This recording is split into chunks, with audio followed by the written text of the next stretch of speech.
வணக்கம். குரலோடு பேசுவோம் குரலோடு பேசுவோம். இப்போ வெயில் காலம். இந்த வெயில் காலத்தில் அடிக்கிற வெயில் உச்சிக்கு அடிக்கும்போது நம்மால் தாங்க முடியறதில்ல. அப்போ நம்ம ஒரு நிழல் தேடி போகிறோம். காலில் செருப்பு இல்லாமல் இருக்கும்போது ஒரு மண் தரையிலையோ ஒரு காரத்தரையில் இருந்தால் ரொம்ப வெயில் காய்ச்சும். அப்போ மண் தரையை நோக்கியோ இல்லை நம்ம ஒரு புல் தரையை நோக்கி போய் நிற்கிறதுக்கு பார்ப்போம்.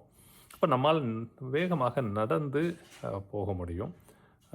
இன்றொன்று நம்மக்கிட்ட ஒரு வேளை ஒரு குடை இருக்குது அப்படின்னா அந்த குடையை நம்ம பிடிச்சி நம்ம வெயிலிருந்து நம்மளை தற்காத்து கொள்கிறோம். இப்படி ஒரு வேளை இந்த கையில் எலும்பு இல்லாமல் போனால் இதை நம்மளால் பிடிக்க முடியுமா? குடையை அப்படி சாஞ்சிருக்கும், நம்மளால் குடையை பிடிக்க முடியாது. அப்போ இந்த உடலில் எலும்பு இல்லாமல் போச்சுன்னா இந்த உடல் நகர்றது எவ்வளவு சிரமம். இதுக்கும் இன்னைக்கு திருக்குறளுக்கும் என்ன சம்பந்தம் அப்படின்னா, இந்த வெயில் காலத்தில் நாங்கள் நிறைய பார்க்கறது மண்புழுவும் இந்த நத்தை இருக்கு இல்லையா, ஸ்னெயில், அந்த நத்தை இது அது மேலே வெயில் படுறதுனால அது புல்லில் தான் இருக்கும்.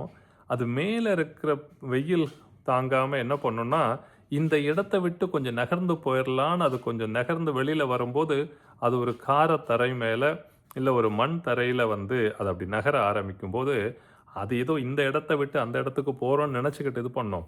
ஆனால் கொஞ்ச நேரத்தில் அந்த வெயிலில் அந்த உடலில் இருக்கக்கூடிய மொத்த ரத்தமும் சுண்டி அதை அப்படியே துடித்து போகிறத பார்க்கும்போது ரொம்ப வருத்தமாக இருக்கும். கிட்டத்தட்ட நூற்றுக்கணக்கான மண்புழுக்கள் அப்படி காலையில் பார்த்தா அவ்வளவு இருக்கும் அந்த நடைபாதைகளில். ஏன் அப்படின்னா, மண்புழுவுக்கும் நத்தைகளுக்கு எலும்புன்னே ஒன்று கிடையாது. இப்போ எலும்பு இல்லாத அந்த உடம்பை ஒரு சில புழு இப்படி இப்படி தூக்கிக்க முடியாது. தன்னோட உடம்பை சின்னதை கொஞ்சம் இதில் அப்படி தூக்கிக்க முடியாத, உடலை தூக்கிக்க முடியாத உடைய உயிரினங்கள் இந்த வெயில் படும்போது என்ன ஆகும்னா, மேலையும் காய்ச்சும், சுற்றி இருக்கிறதும் அடிப்பகுதி எல்லா பக்கமும் அதற்கு வேதனை அதிகமாக இருக்கும். அப்படி நம்ம செய்யக்கூடிய செயல் அது அறம் சார்ந்த செயலாக இருந்தாலுமே, அன்பு இல்லாத செய்யக்கூடிய ஒரு செயல் அறம் நம்மளை அப்படி வாட்டி எடுக்குமா. அதாவது எண்ணெய் சட்டியிலையாவது கொஞ்சம் எண்ணெயில் பொரிச்செடுத்தா நல்லா இருக்குங்கிற மாதிரி இருக்கும். வெறும் இரும்பு சட்டியில் உப்பு போட்டு வறுத்தெடுக்கிறது மாதிரி தான் இந்த இதை திருவள்ளுவர் கொஞ்சம் பயமுறுத்தியே சொல்கிறார். என்பில் அதனை வெயில் போல காயுமே, அன்பில் அதனை அறம். என்பில் அதனை வெயில் போல காயுமே, அன்பில் அதனை அறம்.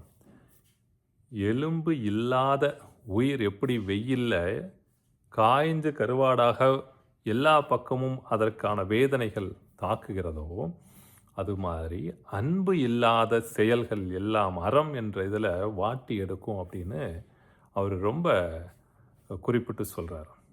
இப்போ அன்பு ரொம்ப ரொம்ப முக்கியம். அப்படிங்கிறது அன்பாக இருக்கிறது மட்டும் இல்லை, யார் மேலேயாவது ஒருத்தர் கருணையாக சொல்கிறதோ பேசுறது மட்டும் கிடையாது. ஒவ்வொரு செயலிலும் அந்த அன்பு கட்டாயம் கலந்துருக்கணும். ஏன்னா இதை தொடர்ந்து அடுத்த ஒரு குரல்லையும் அதை அவர் ரொம்ப குறிப்பிடுறார். அது எவ்வளவு முக்கியம் அப்படிங்கிறத நம்ம மற்றொரு காணொளியில் சந்திப்போம். நன்றி, வணக்கம்.